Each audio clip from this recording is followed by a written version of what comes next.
Hello guys, welcome back to the channel crack answer. तो guys, पिछली class में हमने केमिकल काइनेटिक्स पढ़ा था। ठीक है, केमिकल काइनेटिक्स पूरा स्टडी किया था। और आपको क्या दिया था हमने? आपको दिया था हमने क्या? Google form.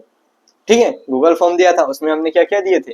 कुछ पीवाईक्यूज दिए थे और कुछ नॉर्मल क्वेश्चन दे दिए थे।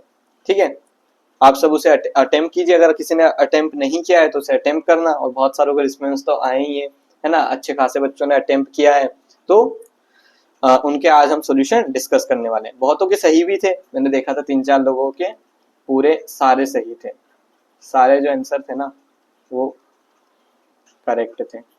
बाकी जिनके इनकरेक्ट हुए, एक क्वेश्चन या 2 क्वेश्चन या फिर जितने भी क्वेश्चन इनकरेक्ट हुए, आज हम सॉल्यूशन करने वाले हैं उनका। ठीक है, उसमें समझना कि गलती कहाँ होगी। मैथमेटिकल में कुछ गलती हुई है या फिर तुमसे कैलकुलेशन नहीं हुई। अगर कैलकुलेशन में गलती हुई है तो अगली बार से कैलकुलेशन का ध्यान रखना है। कॉन्सेप्ट में गलती हुई है तो उस पर्टिकुलर कॉन्सेप्ट को तुम्हें सीखना है। ठीक है, तो जिन्होंने अटेम्प्ट नहीं किया गूगल फॉर्म वो अटेम्प्ट कर लेना, ताकि तुम्हें एक बार पता चल जाएगी तुम्हें कौन कौन से क्वेश्चन आते हैं और कौन कौन से क्वेश्चन नहीं आते हैं। बाकी उसके बाद यहाँ पे आके ट्राई कर लेना, तो सीख लेना अगर कोई कॉन्सेप्ट नहीं आता है, और अगर आता है तो वेल एंड गुड। आगे बढ़ते हैं। ठीक है, तो एक शॉर्ट इंट्रो हो जाए। My self Shubhraj, student at IIT Kharagpur, pursuing BS in chemistry. ठीक है, तो केमिकल काइनेटिक्स के अपने क्वेश्चंस थे। सबसे पहले अपन पीवाईक्यूज देख लेते हैं। 2023 का पीवाईक्यू है।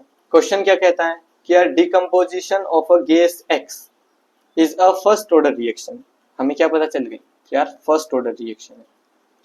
फर्स्ट ऑर्डर रिएक्शन है हैविंग अ रेट कांस्टेंट, के की वैल्यू दे रखी है अपने को 1 × 10⁻⁻⁴ सेकेंड इनवर्स।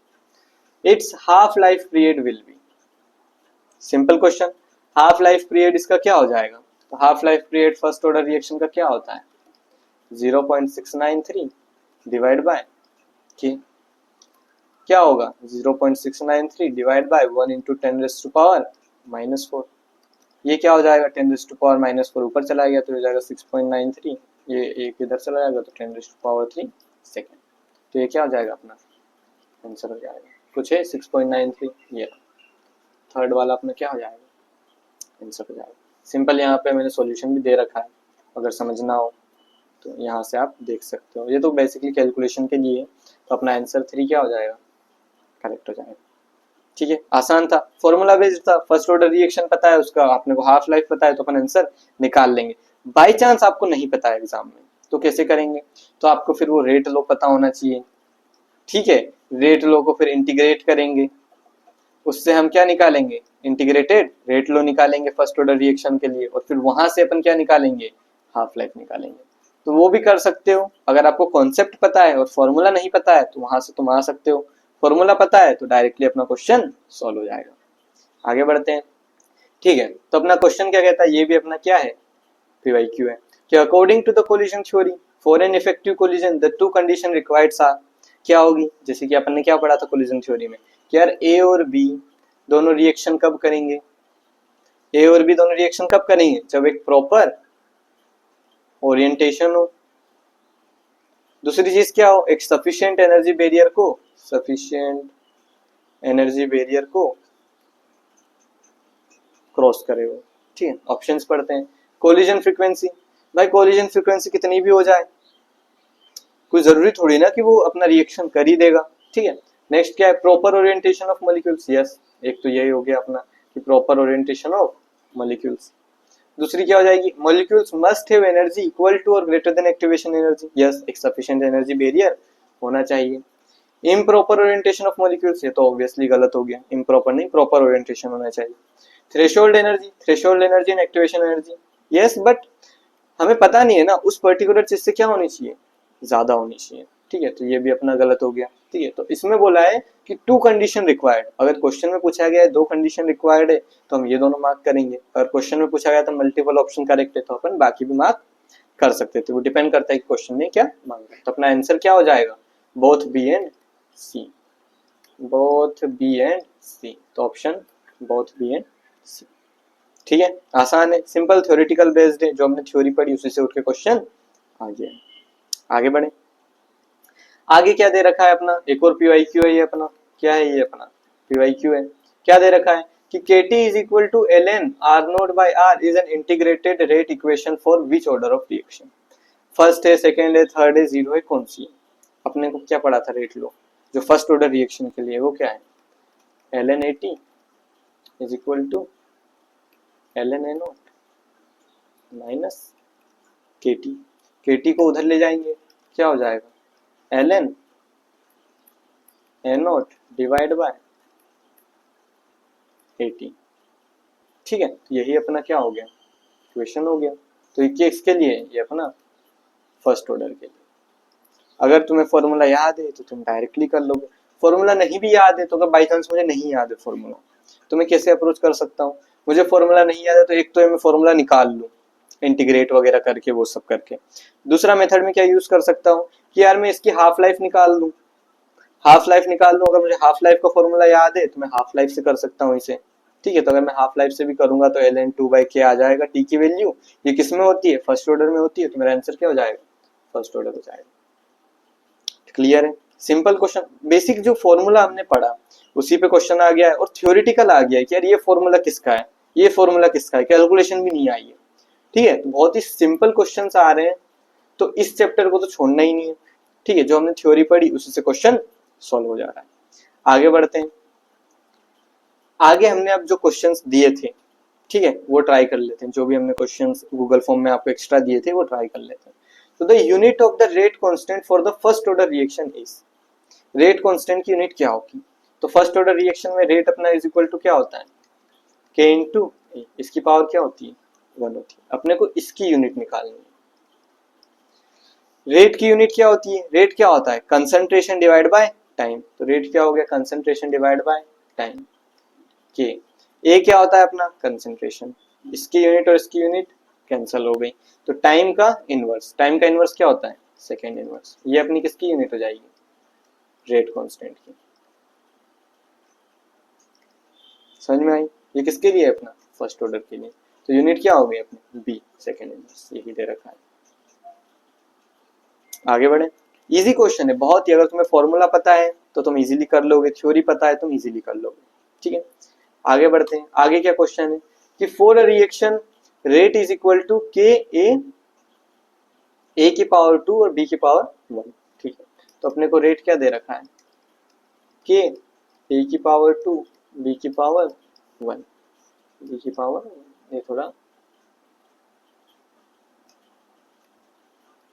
ठीक है ना? तो ओवरऑल ऑर्डर क्या हो जाएगा? ये तो अपन ने क्लास में ही किया है। क्या हो जाएगा? 2 + 1 इज इक्वल टू 3। सी अपना क्या हो जाएगा? बन सकता है। आगे बढ़े।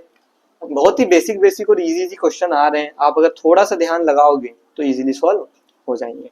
आपको बस थ्योरी पता होनी चाहिए और कुछ फॉर्मूलाज पता होने चाहिए। ये बहुत ही आसान चैप्टर है। ठीक है, तो आप बेसिक फॉर्मूला, क्योंकि इसमें से बहुत सारी चीजें जैसे सूडो फर्स्ट ऑर्डर रिएक्शन थी, सेकंड ऑर्डर रिएक्शन थी, कोलिजन जो थ्योरी है उस पर भी बहुत सारे कॉन्सेप्ट्स बनते थे, वो सारे हटा दिए गए।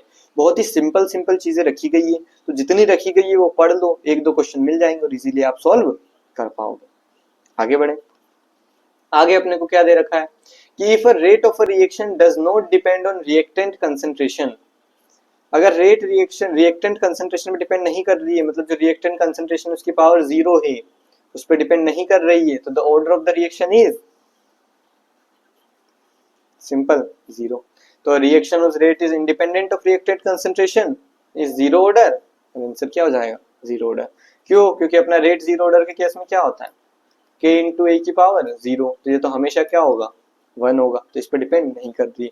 बाकी तुम ऑर्डर बढ़ाते जाओगे तो उस पर्टिकुलर कंसंट्रेशन पे वो डिपेंड करेगी। तो आंसर क्या हो गया? 0 ऑर्डर रिएक्शन। आगे बढ़े। आगे अपना क्वेश्चन है कि the half life of a 0 order reaction, direct question आ गया, क्या होता है? a0/2k, B answer. ठीक है, आगे बढ़े। आगे अपने को क्या दे रखा है? For a first order reaction the time required for 75% completion is, class में ही किया है अपन ने। क्या होता है?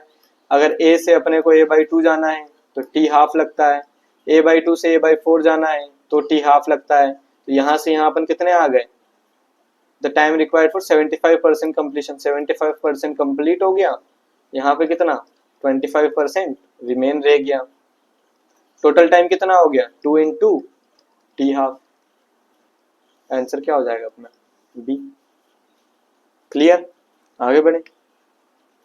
आगे क्वेश्चन है कि in the equation k is equal to a e की power minus E A by R T, A represent, क्या रिप्रेजेंट करता है? Activation energy? नहीं, ये होता है। Rate constant? नहीं, के होता है। Frequency factor? Yes. Reaction order? नहीं। आंसर क्या हो जाएगा? C, frequency factor. Simple theoretical question, और पीवाईक्यू में भी ऐसे ही पूछे गए, इसीलिए हमने जैसे पीवाईक्यू में गिवन है ना, पीवाईक्यू में गिवन है वैसे ही आपको क्वेश्चन सॉल्व करवा रहे हैं। ठीक है, आगे बढ़ते हैं कि for a reaction following A is equal to N nought minus K T, N nought की वैल्यू गिवन है पॉइंट, ठीक है, एन नॉट की वैल्यू गिवन है अपने को 0.5, के की वैल्यू गिवन है अपने को 0.1 और टी की वैल्यू क्या गिवन है अपने को 3। What is the value of A? Simple formula based है। ए इज इक्वल टू क्या हो गया? N nought minus K T, N nought की वैल्यू क्या हो गई 0.5 माइनस के की वैल्यू क्या हो गई 0.1, टी की वैल्यू क्या हो गई 3। आंसर क्या आ जाएगा? 0.2, बी ऑप्शन।